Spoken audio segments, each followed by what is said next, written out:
ছাত্র জনতার যে গণ অভ্যুত্থানের মধ্য দিয়ে আগস্টের 5 তারিখে শেখ হাসিনার সরকারের পতন ঘটে এবং তারপরের 1 মাস পূর্তি হয়েছে আজ, অর্থাৎ 1 মাস ধরে নতুন এক বাংলাদেশের দেখে আসছে বাংলাদেশের মানুষ। এবং সেই ছাত্র জনতার অভ্যুত্থান চলাকালে জুলাই এবং আগস্ট মাসে যে মানুষ, যে সাধারণ ছাত্র জনতা শহীদ হয়েছেন, সেই শহীদদের স্মরণে কিন্তু আজকে শহীদি মার্চ করছে বৈষম্য বিরোধী ছাত্র আন্দোলনের উদ্যোগে। এবং বিকেল 3টায় রাজু ভাস্কর্য থেকে শহীদি মার্চ শুরু হবে। বিকেল রাজু ভাস্কর্য থেকে নীলক্ষেত, নিউ মার্কেট, ধানমন্ডি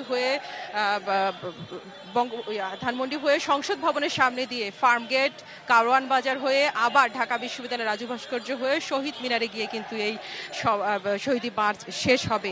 এবং তার জন্য কিন্তু এই যে এখন দুপুর দুটাই কিন্তু শত শত ছাত্র জনতা রাজু ভাস্কর চত্বরে জমায়েত হয়েছে। এবং বৈষম্য বিরোধী ছাত্র আন্দোলনের নেতারা কিন্তু বলেছে যে তারা এই পথে যত ধরনের শিক্ষা প্রতিষ্ঠান পড়বে, সেই শিক্ষা প্রতিষ্ঠানের সকল শিক্ষার্থীকে এই শহীদি মার্চে অংশ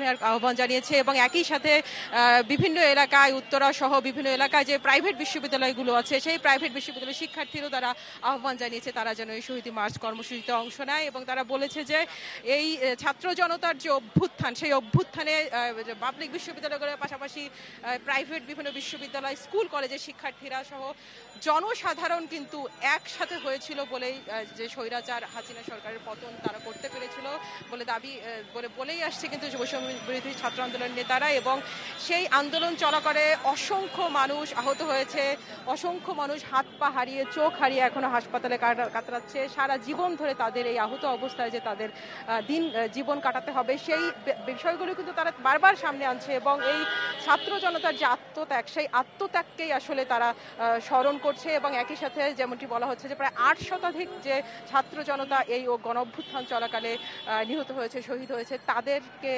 স্মরণ করা, সারা জীবনই তাদেরকে স্মরণ করা এবং তাদের যে ভূমিকা দেশকে স্বৈরাচার মুক্ত করার জন্য, সেই ভূমিকাকে স্মরণ করার জন্যই আসলে আজকে এই শহীদি মার্চ কর্মসূচি পালন করছে ছাত্র জনতা। এবং বিকেল 3টায় রাজু ভাস্কর্যের সামনে থেকে এই শহীদি মার্চ কর্মসূচি শুরু হবে। এবং এখান থেকে নিউ মার্কেট হয়ে সংসদ ভবন হয়ে আবার ফার্মগেট এবং কারওয়ান বাজার হয়ে আবার রাজু ভাস্করের সামনে দিয়ে শহীদ মিনারে গিয়ে এই কর্মসূচি শেষ হবে। রিদিতা।